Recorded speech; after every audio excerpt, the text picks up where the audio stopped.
अरे बाप, किडनी की चोरी? अरे हाँ, आप पता है पंडित जी, हाँ। मेरी भी बहन फोन की थी, बता रही थी कि उधर सीतामढ़ी मोतिहारी में एक किडनी गैंग घूम रहा है। पूरा पता है 10-10 लोगों का एकदम टोली है उन लोगों का। हाँ। और सब ना बच्चा सबको पकड़ के उन लोग को ना मार के उन लोग का किडनी निकाल के बेच दे रहा है। हाँ। पकड़ाया है उधर। हमारे किडनी है ना? आपका तो ये है, आप भी गजब भी बात करते हैं। आपके किडनी को कुछ हो जाएगा तो फिर मेरा क्या होगा? तुम्हारा किडनी सही है ना भूरे? हटाओ पंडित जी, मेरा किडनी ठीक है। अब अपना पेपर पढ़िए। एक तो दिमाग खराब है, भोरे से लाइन कटा हुआ है, बाहर में चौकी लगा के बैठे हुए हैं। पता चला है आपको, बिजली पे बिजली गिर गया है। हाँ, बिजली तो तू गिरावत रहे भूरी। औकात में रहो रे भूरा। प्रणाम पंडित जी। औकात में? औकात? हाँ। प्रणाम करत नहीं तो औकात में कहत रह।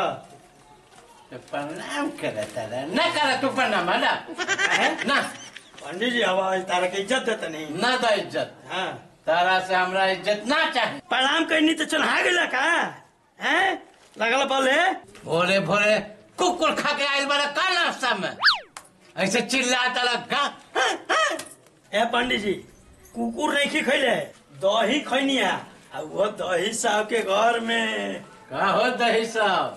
खाली भूरे ना दही बा, पंडित जी के खिलाई बा तब न पुण्य मिली। और हाँ पंडिताइन के भी। हाँ, पंडिताइन के भी खिया। रौरे के तक खियावे आइल बनी है पंडित जी। बोली बोली का खाई? बोली दही, चूरा, तिलकुट, तिल। बोली बोली का खाई? बोली गुड़ चीनी का खाई?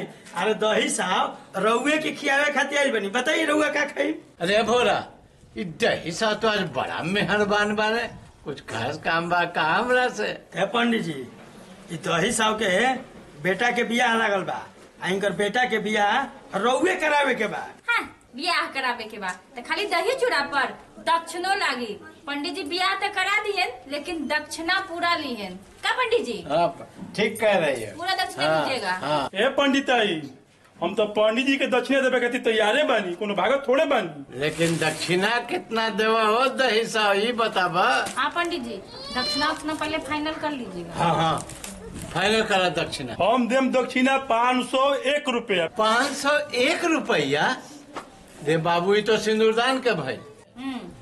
और सातों बचन के कितना देवा? 501 रुपया उसका भी। उसका भी? हाँ। अरे टेंशन काहे ले रहे हैं, सुनिए, जितना उसमें रस्म होता है ना, तिलक निरीक्षण सब करा दीजिएगा पंडित जी। हाँ। और टोटल एगो रेट दे देते हैं, 1101 रुपया दे दीजिएगा। हाँ, बात खत्म। फाइनल हो गया। हाँ ठीक बा, जब ना मानम तो रउए के 1100 रुपया दे देम। तो पंडित जी के 1100 रुपया दे तो हम हूँ 1100 रुपया ले। ओ के बारा है? पंडित जी का बराबरी करवा। अरे ठाकुर हम ठाकुर है ठाकुर। तू कहा के चपा चपा करत रह? अरे तहार तो नेक निछावर फाइनल बा 201 रुपया, तो बीच में तू का पड़त रह? पंडित जी लिए 1100 रुपया, हमरा के देवा 201 रुपया। पंडित जी लिए 1100 रुपया तो हम भी 1100 रुपया ले। हे ठाकुर, तहरा का मंत्र पढ़े के बा जो पंडित जी ने 1100 रुपया लेबा? रउआ कोई आम के पेड़ पर चढ़ के आम के पल्लो तोड़े के बता?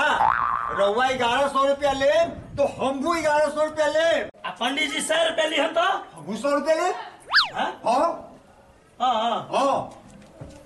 पंडित अरे ठंडा के समय में तो रखी होने पेपर। है पंडित जी, ली 100 रुपया, चल के बियाह करो। 100 रुपया?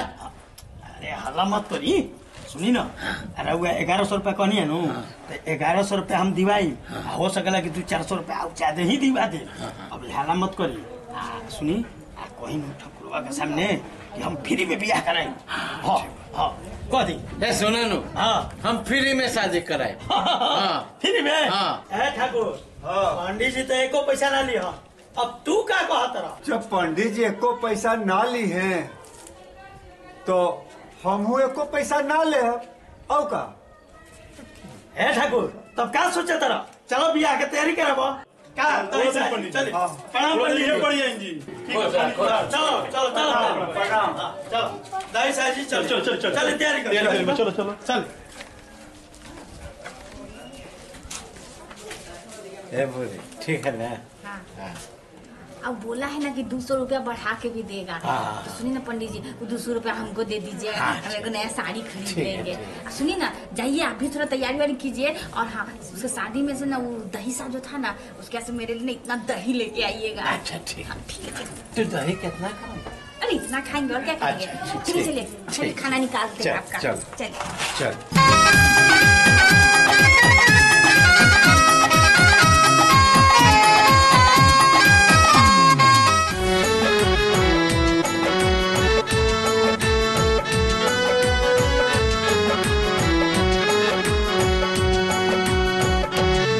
ए दही साहब, हाँ जोड़ी बहुत बढ़िया लगा था।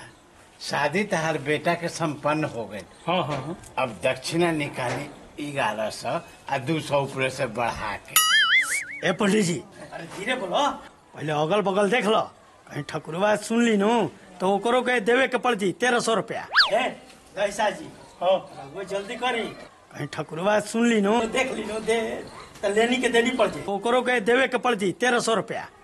ए दही साहब जी, जल्दी रहुआ पंडित जी के दक्षिणा दे के खत्म करी, बुझाई नु, ना तो ठकुरवा पहुंच जाई तो ओकरो के देवे के पड़ जी रवा। ठीक कहला है। ए भैया पैसे बता तो। कितना देवे के बा? लो लो दो। ले आई 1300 रुपये धरी।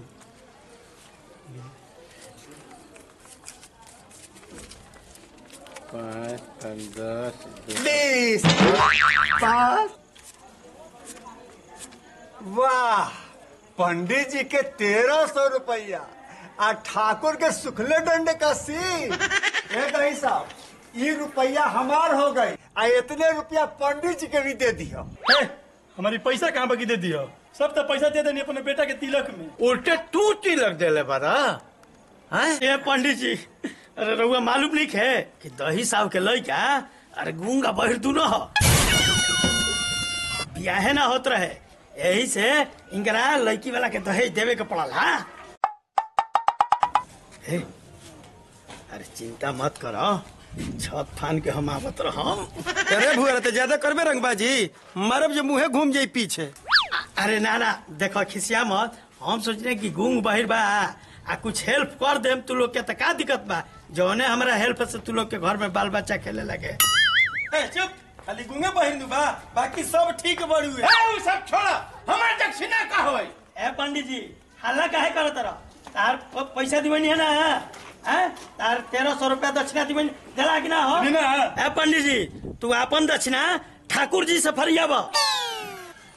हमार पैसा दे दे ठाकुर। नहीं हमार पैसा दे दे ठाकुर। नहीं हमार पैसा दे दे ठाकुर। नहीं अब मार होई। हमार पैसा दे दे ठाकुर। नहीं हमार पैसा दे दे ठाकुर। नहीं हमार पैसा दे दे ठाकुर। नहीं हमार पैसा दे दे ठाकुर। नहीं ठाकुर पंडित।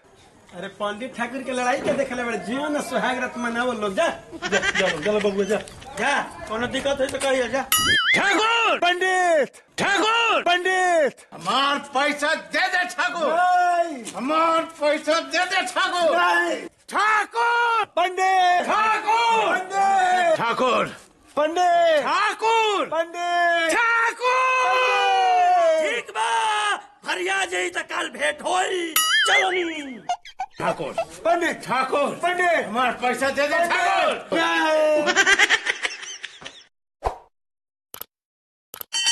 नमस्कार भाई दर्शक देवता लोगिन, अगर हम लोग के वीडियो अच्छा लागल हो तो प्लीज सब्सक्राइब करें। हाँ, लाइक भी करो। नमस्कार। चिंता मत करो, छत फान के हम आवत रहो।